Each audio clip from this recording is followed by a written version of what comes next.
Hey guys, कैसे हो आप सब। दोस्तों, आज इस वीडियो पे मैं आपको एक एक्सटर्नल फाइल प्रोवाइड करने वाला हूं जिससे आप वन क्लिक में 3D पॉपअप्स डिज़ाइन कर सकते हो, वो भी फोटोशॉप में। तो अब मैं आपको अभी कुछ एग्जांपल दिखाऊंगा कि इसका एंड रिजल्ट आपको कैसा दिखने वाला है। तो गाइस, जैसे कि आप देख सकते हो, ये जो इमेज है इसके बारे में भी आपको बताने वाला था। तो आप कुछ इस तरीके का आपकी इमेजेस को एडिट कर पाओगे इस ट्यूटोरियल के बाद। तो जैसे कि आप देख सकते हो, इसका जो एक्चुअल इमेज है मैं आपको वो दिखाने वाला हूँ। तो ये था इसका एक्चुअल इमेज।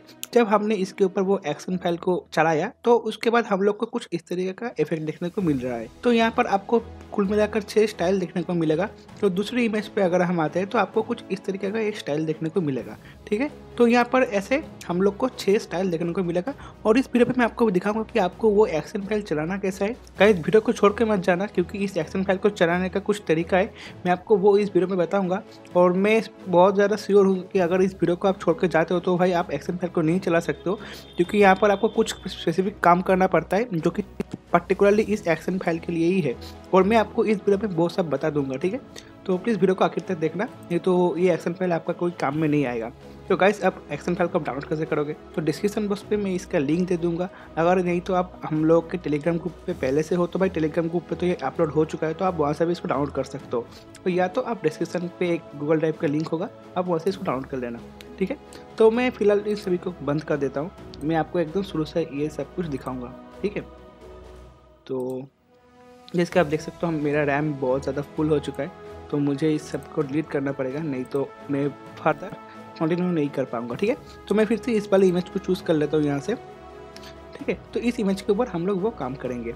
तो इसको मैं पहले अनलॉक कर लेता हूँ। अब यहाँ पर आपको एक्शन फाइल को इंस्टॉल करना पड़ेगा आपके फोटोशॉप के ऊपर। ठीक है, तो मैं डिस्क्रिप्शन बॉक्स पे इस फाइल का लिंक दूंगा। ठीक है, आप देख रहे हो जिसके बारे में मैं आपको बता रहा था। तो इस फाइल को डाउनलोड कर लेने के बाद आपको इसके ऊपर डबल क्लिक करना पड़ेगा, या तो आप लोड एक्शन करके भी इसको इंस्टॉल कर सकते हो। ठीक है, सिंपल सा तरीका है, आप इसके ऊपर डबल क्लिक कर दो और ऑटोमेटिकली ये आपके फोटोशॉप के अंदर इंस्टॉल हो जाएगा। ठीक है, तो मैं जो वर्जन इस्तेमाल कर रहा हूँ वो है फोटोशॉप CC 2020। अगर आपके पास ये वाला वर्जन नहीं है तो हम लोग के टेलीग्राम से फोटोशॉप के लेटेस्ट वर्जन को डाउनलोड कर सकते हो। तो अब अगर मैं एक्शन को ओपन करने से, आप देख सकते हो यहाँ पर मेरे पास एक एक्शन वाला बटन है। अगर मैं इसको ओपन करता हूँ तो मेरे पास यहाँ पर ये जो ऑप्शन है ये आ जाएगा, 3D पॉपअप्स बाय DST। तो अगर आपके पास ये वाला ऑप्शन नहीं आ रहा है तो आपको क्या काम करना पड़ेगा, डरने की कोई बात नहीं है। यहाँ पर आपको विंडोज नाम का ऑप्शन देखने को मिलेगा, इसके ऊपर क्लिक करो और यहाँ पर आपको एक्शन देखने को मिलेगा। ठीक है, आप Alt+ F9 से भी इसको ओपन कर सकते हो। तो बस मैं इसके ऊपर क्लिक करूँगा और ऑटोमेटिकली मेरा ये वाला पैनल आ जाएगा। ठीक है, जिसका आप यहाँ पर देख सकते हो 3D पॉपअप बाय DS ये ऑप्शन यहाँ पर आ रही है। क्यों आ रही है, क्योंकि मैंने उसको इंस्टॉल किया। अगर मैं फिर से इसको यहाँ से डिलीट कर देता हूँ, जिसका आप देख सकते हो, और अगर मैं फिर से यहाँ से इसको डबल क्लिक करके इंस्टॉल करता हूँ तो ये ऑटोमेटिकली यहाँ पर इंस्टॉल हो जाएगा। ठीक है, तो अब हम लोग को क्या काम करना पड़ेगा, इस इमेज से सब्जेक्ट को सिलेक्ट करना पड़ेगा कि आप जो इमेज के ऊपर ये वाला एक्शन चलाना चाहते हो, आपको पहले उस इमेज का सब्जेक्ट को सिलेक्ट करना पड़ेगा। तो हम लोगों के पास फोटोशॉप का एक बहुत ही बेहतरीन सा टूल है, जिससे हम लोग इस सब्जेक्ट को सिलेक्ट कर सकते हैं। ठीक है, तो यहाँ पर गलती हो चुका है थोड़ा, तो फिर से हम लोग सब्जेक्ट को सिलेक्ट कर लेते हैं अच्छी तरीके से। तो हम लोग का सब्जेक्ट अभी सिलेक्ट हो चुका है, लेकिन यहाँ पर कुछ चीज़ें छूट चुका है, तो मैं उसको भी सिलेक्ट कर लेता हूँ क्विक सिलेक्शन टूल से। तो मैं इस वाले एरिया को सिलेक्ट कर लेता हूँ और यहाँ पर थोड़ा सा एक्स्ट्रा सिलेक्ट हो चुका है, तो मुझे उसको रिमूव करना पड़ेगा। ठीक है, तो यहाँ से मैं फिर से क्विक सिलेक्शन टूल पे आता हूँ और इसको यहाँ से रिमूव कर देता हूँ। ओके, हम लोग का काम करीब करीब हो चुका है। तो अब हम लोग को यहाँ पर एक नया लेयर को क्रिएट करना पड़ेगा और उसका नाम देना पड़ेगा फोकस। ये ध्यान में रखना, FOCUS। आपको एक नया लेयर क्रिएट करना पड़ेगा, उसका नाम देना पड़ेगा फोकस। और उसके बाद आपको उस जो एरिया आपने सिलेक्ट किया था उसके ऊपर आपको ब्रश चलाना पड़ेगा। तो मैं यहाँ से कोई भी एक रैंडम कलर चूज़ कर लेता हूँ। यहाँ पर कोई एक्चुअली इस कलर का आपको चूज़ करना ऐसा कोई डिमांड नहीं है, आप जो रैंडम कलर यहाँ से चूज़ कर सकते हो। चूज़ करने के बाद आपको बस इसके ऊपर ऐसे पेंट कर देना है और आप इस सिलेक्शन को हटा भी सकते हो, रख भी सकते हो, कोई बात नहीं है। उसके बाद आपको यहाँ पर एक्शन पे आना पड़ेगा। आप विंडोज से एक्शन को भी ओपन कर सकते हो। ठीक है, एक ही बात है। उसके बाद आपको यहाँ पर इसके अंदर 6 आपको ऑप्शन देखने को मिलेगा, concave, convex, liquefy, curve, up and down, ठीक है।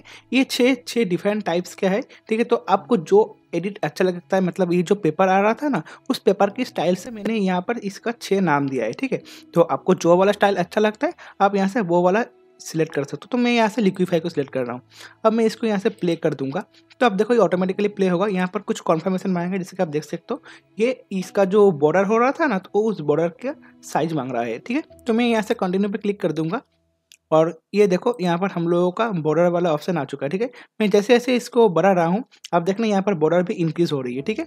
तो मैं यहाँ से इसको ओके कर दूंगा और अब ये यहाँ से इसका बॉर्डर को ले लेगा और हम लोग के लिए वो 3D पॉपअप वाला डिज़ाइन तैयार करके ये दे देगा। तो थोड़ी देर रुक जाते हैं।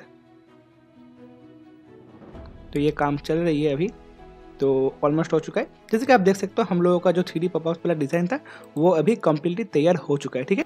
तो मैं इसको एक्शन को यहाँ से क्लोज कर देता हूँ। तो जैसे कि आप देख सकते हो ये बहुत ही बेहतरीन सा डिज़ाइन हुआ है। तो अब अगर आप चाहते हो ये बॉर्डर को आप डिसेबल करना चाहते हो, तो यहाँ पर आपके पास कुछ ऑप्शन देखने को मिलता है। तो जैसे कि आप देख सकते हो यहाँ पर फ्रेम का ऑप्शन आ रहा है। अगर मैं इसको हाइड कर दूँ तो आप देख पाओगे यहाँ से ये फ्रेम चला जाएगा। जैसे कि आप देख सकते हो अभी यहाँ से ये फ्रेम चला गया, ठीक है। तो ऐसे करके आप फ्रेम को भी चेंज कर सकते हो। और अगर आपको इसके अंदर कुछ एडिटिंग वगैरह करना है तो मैं आपको दिखा देता हूँ। यहाँ पर आपको एक कलर का ऑप्शन मिलता है और एक ब्राइटनेस कॉन्ट्रास्टनेस का ऑप्शन भी मिलता है, ठीक है। तो यहाँ से आप इसका कलर को चेंज कर सकते हो। जैसे कि आप देख सकते हो इसका बैकग्राउंड का कलर यहाँ से चेंज हो सकता है, ठीक है।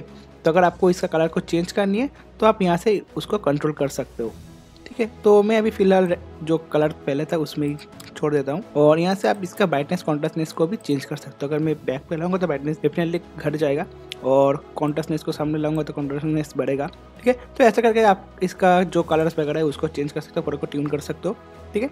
और अगर कभी कभी क्या होता है ये जो इमेज है ये सेंटर पे नहीं आता है, ठीक है, तब आपको क्या करना पड़ेगा। यहाँ पर आपको 2 फोल्डर देखने को मिल रहा है। बस इस कंट्रोल दबा के इन दोनों फोल्डर को सिलेक्ट कर लो और इसको एक फोल्डर के अंदर डालो, ठीक है। उसके बाद कंट्रोल T दबाओ। अब आप इसको एक साथ मूव कर सकते हो, जैसे कि देख सकते हो।